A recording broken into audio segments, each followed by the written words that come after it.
Someday we'll get paid for this. Hi, I'm Richie Antipuna. Hi, I'm Heather. And this is Kenzo News. From Philadelphia, it's the Richie and Antipuna Show.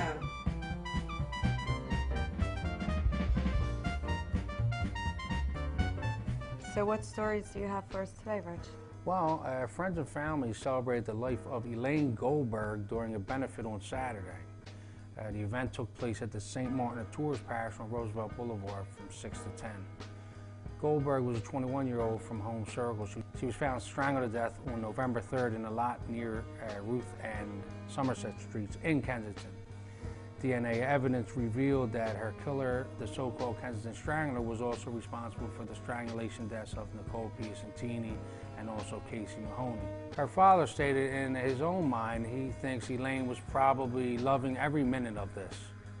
And it's just hundreds of her friends. This is really impressive and more than I could have hoped for. That was from her father. Our next story is one about Sherry Honkala. She hit the streets again for the victims of the War on the Poor. My name is Sherry Honkala. I have 2 children, and I've been setting up encampments for 20 years now. Sherry and the members of PPERC and other organizations organized a march from City Hall to the banks on Bankers Row, and that ultimately ended up at the Sheriff's Office. Once in the lobby of the Sheriff's Office, the group of about 60 or 80 people sang songs about poverty. Sherry demanded to see the sheriff, but was told she was not in. When she asked if she could go up to the office, she was met by police and building officials who told her that the elevators were locked. When they told her that, she followed up with, "Well, I'll take the stairs. I needed to hit the gym today anyway." And here you see that she again was blocked by officers at the steps. When they finally gave her permission to go up the stairs, she stated that all the doors were locked from the stairwells. But finally she demanded action for the victims who were losing their homes and said if she don't get any action, that she will ultimately run for sheriff in the upcoming election. She is backed by the Green Party, and all I have to say is look out, predatory lenders. There's going to be a new sheriff in town. Good luck, Sheriff. Well, I always like these douchebag fucking magazines that give Philly always a bad name, and you know, it's easy to target cities like Philadelphia and Camden, you know, and it's just to sell magazines and stuff. So what's going on with this Philadelphia being called the rudest city, the third rudest city? Well, you know, we're known for a lot of things in the city, like cheesesteaks and hoagies and Mike Vick and Philly. Philadelphians are rude according to Travel and Leisure. And in fact, we were found the 3rd rudest city in the entire country, topped only by New York and Los Angeles. Wow. Yeah, and you know, I think we should actually go out and interview some people and find out what their opinion is of the city, because that's what matters, the people's opinion. So let's hit the streets. Now wait a minute now, and we got the clips, so we'll go into the clips. Okay. Ready? Hi, I'm here with Linda. What do you think about Philadelphia being voted the 3rd rudest city in the nation? All right, it's the first voted rudest city in the nation. No, I don't know. No? Okay. Fuck you too. I think it's mainly just to sell magazines, you know? I mean, it's easy to Camden, Trenton, Philadelphia, New York. I mean, it's easy to dump on these cities. Oh, thank you so much. Have a nice day. You too. Would you like to give us a comment about Philadelphia being voted the 3rd rudest city? They are rude. They are rude? Yeah. Thank you. She was a little rude too. Miami came in right behind Philly with Washington, D.C., rounding out the top 5. Wow. So much for the city of brotherly love. Well, fuck you, fucking Travel and Leisure. That's why they put us at number 3. That's all right. I'm glad we're not at number 1. All right, now on to what the fuck were you thinking? And they put this one on there, and it was about the girl Kathy Cruz Marrero, who fell into the fountain there, and she's now suing, you know, the security company or whatever for putting her picture or her thing on YouTube, but nobody would have known it was ever her if she never came forward. And I was like, I can't believe this. And I start crying, and I call him Daddy. I said, Daddy, they got me on YouTube. Well, I think the whole thing is what they're saying, that the security companies are held responsible because the guy that worked there had no right to take the video. But she's in a public place. If somebody gets in their this hands day on and age, something, everybody in a has a public place, camera. I mean, everybody. and if she can't laugh at that, then something's wrong with her anyway. What because the that fuck is were you hysterical. thinking? Also in this, what the fuck were you thinking? This guy, Richard Zangari of South Philadelphia, he called up and, was threatening the Roundhouse officials and also the district attorney, saying he had a bomb in his truck and all, and he was arrested, but ultimately he was kicked out of, he's not allowed back into the city without permission.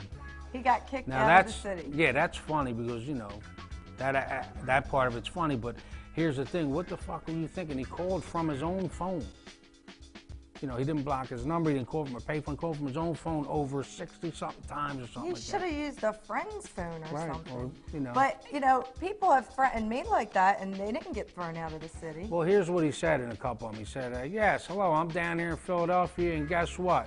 I got a van standing by with Semtex and barrels of explosives to blow up Philadelphia Police Headquarters sky high.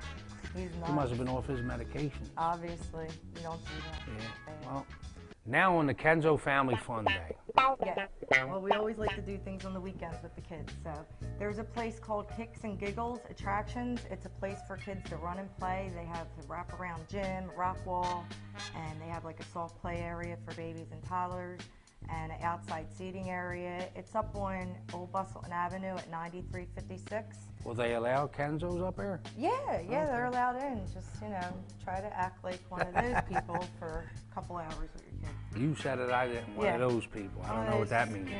Those. Other things going on is the Please Touch Museum, which is located at Memorial Hall in Fairmount Park, 4231 Avenue of the Republic. And what is that, a GPS? Yeah, they have another address. I'm not going to go through all that fucking bullshit. Listen, I'm going to put the website up there. You just can go there and look at all that. All right. You want to do something, you do Go ahead then. Say it like you want to say it then. Don't read my stuff. I'm not writing it anymore. You write it. All right, so go to their websites, pleasetouchmuseum.org. Do you remember the original one in the gallery? No. It was, as soon as you came up the thing and turned, it was Sounds right like a there. nice store. You went in there, and it was real small, and you just touched a couple. Wow. You were at the other end of the gallery. I was jumping in fountains, stealing change. I know, I remember. Okay, so what else can we do on the weekend? Well, there's a spend the night at the National Constitution Center if you want to do that. It's a sleepover program for families and youth groups, schools, and community organizations geared toward children ages 6 to 13. It also includes fun activities throughout the night. Just go to the website there at www.theconstitutioncenter.org and make reservations because they are required. So what's going on in the community corner this week? Well, the Philadelphia Committee to End Homeless is a nonprofit organization, and I love those nonprofits. PCH works directly with the people who are homeless and people who are at high risk of becoming homeless.